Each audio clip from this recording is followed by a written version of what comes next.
재미있는 왕실 규율을 알아봅시다. 첫 번째, 여성은 공식적인 행사에 모자를 써야 합니다. 여러 공식 행사에서 여성 왕족이 모자를 쓰는 모습을 쉽게 볼 수 있습니다. 여성들이 대중 앞에서 머리를 드러내는 것을 적절하지 않게 생각한답니다. 두 번째, 직계 상속인 2명이 함께 비행기를 탈 수 없습니다. 왕실 의정서에 따르면 왕위 계승자 2명은 항상 별도의 비행기를 타야 합니다. 여행 중에 비극적인 일이 일어날 경우를 대비한 안전장치입니다. 이는 찰스 왕세자와 윌리엄 왕자가 함께 비행기를 탈 수 없다는 뜻입니다. 함께 비행기를 타기 위해서는 왕의 특별 허가를 받아야 한다고 합니다. 윌리엄 왕자의 아들인 조지 왕자는 12살부터 다른 항공기를 탑승한다 합니다. 세 번째, 영국 왕족은 만질 수 없습니다. 규율에 따르면 왕족의 몸에 일반인들이 함부로 손을 대면 안 됩니다. 하지만 윌리엄과 케이트 등 젊은 왕실 세대는 이 규율에 비교적 유연하게 대처한다고 합니다. 네 번째, 부부 사이여도 공개적으로 서로 터치하지 않습니다. 공개석상은 물론이고 사적인 외출 시에도 서로의 신체에 손을 댈 수 없다고 합니다. 심지어는 부부간에 손도 맞잡지 않는다고 합니다. 사소한 외부 활동도 이들에게는 공무에 포함되기 때문입니다. 여기서 어린아이들과 손을 잡는 것은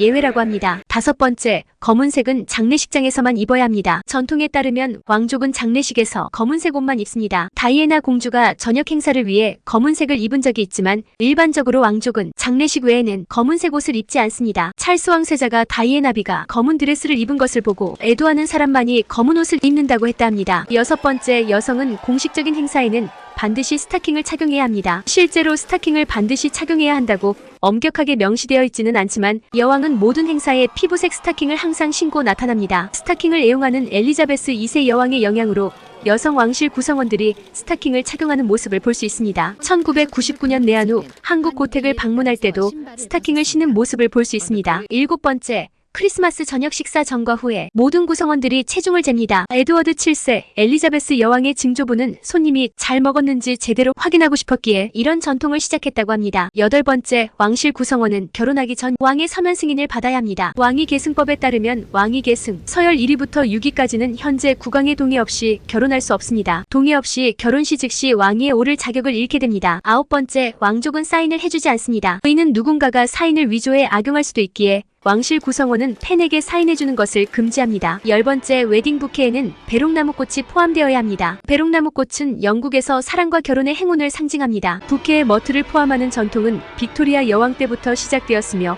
케이트 미들턴의 결혼식을 비롯해 다른 왕실 결혼식에서도 볼 수 있습니다. 11번째, 남자아이들은 반바지를 8살까지만 입을 수 있습니다. 남자아이들은 대부분의 어린 시절 긴 바지가 아닌 반바지를 입어야 하고 8세부터 긴 바지를 입는 것이 암묵적인 규칙입니다. 어린 소년들에게 반바지만 입히는 귀족 관습은 16세기로 거슬러 올라갑니다. 12번째, 왕족은 외부 활동을 할 때 항상 병에 들어있는 물만 마셔야 합니다. 배탈이 나거나 독을 타는 것을 조심해야 하기 때문이랍니다. 13번째, 여왕이 식사를 멈추면 함께 식사를 중단해야 합니다. 이는 여왕과 함께 식사하는 동반자는 제일 서열이 높은 여왕이 나이프와 포크를 내려놓을 경우 함께 맞춰 식사를 끝마쳐야 한다는 뜻입니다.